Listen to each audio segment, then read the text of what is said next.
ठीक है। जैसा कि आप सभी जानते हैं कि वार्ड नंबर 45 की पार्षद जो है श्रीमती रेणु देवी हैं और उसके पहले 2012 से 17 हम पार्षद रहे हैं। 17 से कंटिन्यू वो पार्षद हैं। बीजेपी के पूर्व जिला मंत्री भी हैं और वर्तमान में निवर्तमान पार्षद भी हैं। उनके हम अधिवक्ता भी हैं और उस केस में एक गवाह भी है।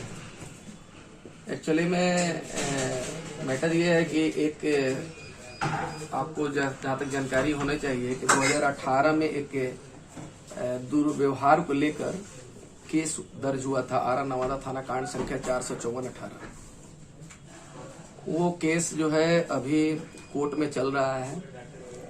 उस केस को उठाने को लेकर कई बार केस के जो अभियुक्तगण हैं उसमें चूंकि पूर्व मेयर जो है बड़े भाई सुनील भैया उसमें पूर्व मेयर हैं और वो केस के मुख्य अभियुक्त हैं चिन्ह और भी लोग हैं उसमें। तो उस केस को उठाने के लिए काफी प्रयास, निरंतर प्रयास श्रीमती रेणु देवी जी पर दबाव बनाया गया। कई एक बार इसकी सूचना स्थानीय थाना को, स्थानीय जो यहाँ के वरीय पुलिस पदाधिकारी हैं उनको इसकी दी गई है और मतलब जबरदस्ती प्रेशर बनाकर उसको ये करना कि मतलब तुम अगर नहीं उठाओगे तो तुमको जान से मार दिया जाएगा, तुम्हारे गवाह जो हैं उनको भी जान से मार दिया जाएगा। इस तरह से मानसिक रूप से टॉर्चर किया जा रहा है उनको, जिसको लेकर कई बार इसकी सूचना स्थानीय स्तर पर दी जा चुकी है और इसी क्रम में विगत 15 दिन पहले भी इस तरह की बातें सामने आई थी, जिसकी सूचना हमें स्थानीय थाना अध्यक्ष को और यहाँ के वर्तमान पुलिस कप्तान सर को भी मैंने दिया था और जिसके फलस्वरूप ये हुआ कि इस तरह का दबाव दिया गया कि जो श्रीमती रेणु देवी जो पार्षद हैं उनके पति जो है मतलब इतना डिस्टर्ब हो गए कि उनका बीपी हाई हो गया और इस क्रम में उनकी स्थिति ये हुई कि वो पैरालिसिस के शिकार भी हो गए। और जब उनको इलाज, मानवता का इतना शर्मसार देखिए हुआ कि जब इलाज कराने के लिए उनको एक निजी क्लिनिक जज कोठी के पास जब भर्ती कराया गया तो वहां तक भी इन लोगों ने पीछा नहीं छोड़ा और वहां तक भी जो है दिनांक 16 तारीख को लगभग समय 3 बजे के आसपास में, मैं उस समय बाहर था आउट ऑफ स्टेट था, मुझे फोन से श्रीमती रेणु देवी ने अपने मोबाइल से कॉल करके सूचना दी कि देखिए यहाँ पर हमारे क्लिनिक में कुछ दबंग लोग आए हुए हैं और वो बोल रहे हैं कि आप इस वक्त साइन कर दीजिए, आपका हस्बैंड का जो इलाज हो रहा है उस सारा का सारा फ्री हो जाएगा, ठीक ना।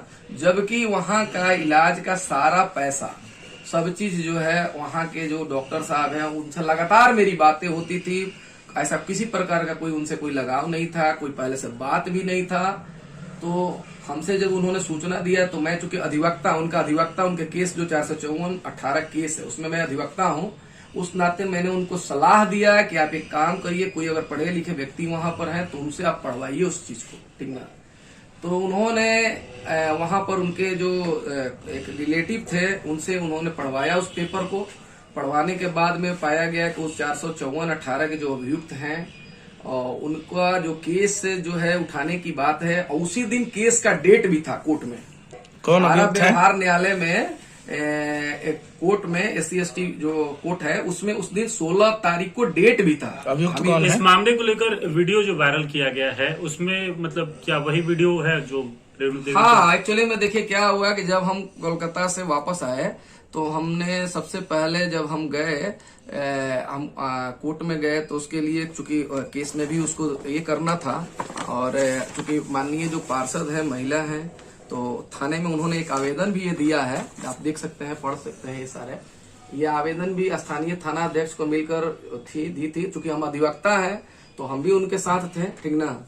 आवेदन में ऑलरेडी ये पूरा घटना को CCTV फुटेज जो है लगा हुआ जो वहां पर उसकी जांच करने के लिए मांग की गई थी, ठीक ना।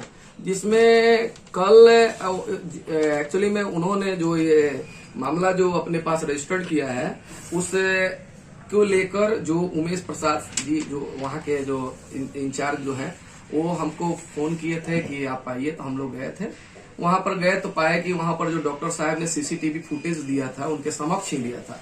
तो उस सीसीटीवी फुटेज को जब देखा गया तो मुझे तो बहुत बड़ा आश्चर्य हुआ कि इस तरह से भी हो सकता है क्या। मानवता का बताइए, वहां पर कोई जिंदगी और मौत से जूझ रहा है, एक महादलित महिला है, और वहां पर घुस के, उनके कमरे में घुस के, और आप पेपर लेकर वो कह रहे हैं कि कीजिए, नहीं तो आपको घर पर आकर करना पड़ेगा। और मैंने तो एक की पहचान हम लोगों ने कर रखा है। उनका जो नाम है, जैसा कि हमको देखने में पहले भी उन्होंने उनके आपराधिक इतिहास भी रहा है। कौन है वो? उनका नाम आकाश कुमार करके है, जो कि उस केस के जो अभियुक्त हैं उनके साथ ही वो रहते हैं, ठीक ना। तो अभी क्या है कि ये पूरा आज कुछ दैनिक अखबार में भी पढ़ने को खबर मिला हमको, तो हमने देखा।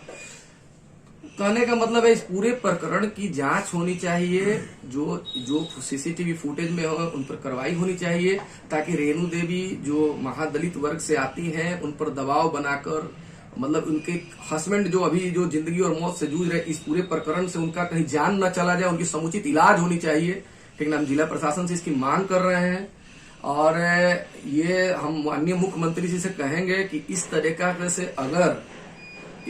से अगर एक मतलब प्रतिनिधि के साथ होगा, छोटे स्तर के प्रतिनिधि के साथ होगा, तो कहां से न्याय मिलेगा, कहां से जीरो टॉलरेंस की जो बात हो रही है कहां से हो पाएगा। आप खुद बताइए, अभी तक थाना में जो अंकित किया गया और वीडियो फुटेज सामने आ गया, उससे चिन्हित भी हो गया कि कौन थे, उन पर अभी तक क्या क्या कार्रवाई हुई हमें तो पता नहीं चल पा रहा है, ठीक ना। लेकिन हम लोग अपने बचाव में, चूंकि रेणु देवी का जान न चला जाए, उनके हस्बैंड का जान न चला जाए, हम गवाह हैं, हमारा जान या हमारे परिवार का जान या अन्य गवाह हैं उनमें उनका जान न चला जाए, क्योंकि देखिए वो हाई प्रोफाइल आदमी है, हर चीज से संपन्न लोग। कौन लोग हैं वो, उनका क्या नाम? देख रहे हैं ना, 454-18 के केस के जो अभियुक्त हैं। अच्छा ये बताइए, जो उनके साइन से जिनको लाभ मिलेगा वही ना होंगे, और तो क्लियर हो गया, वीडियो सीसीटीवी फुटेज से ही क्लियर हो गया कि कौन लोग थे।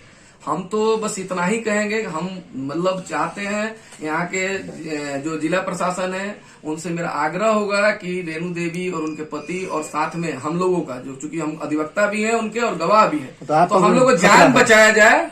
ये ना हो कि कल के डेट में 1 महीना 2 महीना के बाद में जान चला जाए, या जो इलाज नहीं हो पा रहा है, इलाज में भी व्यवधान हो रहा है, उनके पति का जान चला जाए।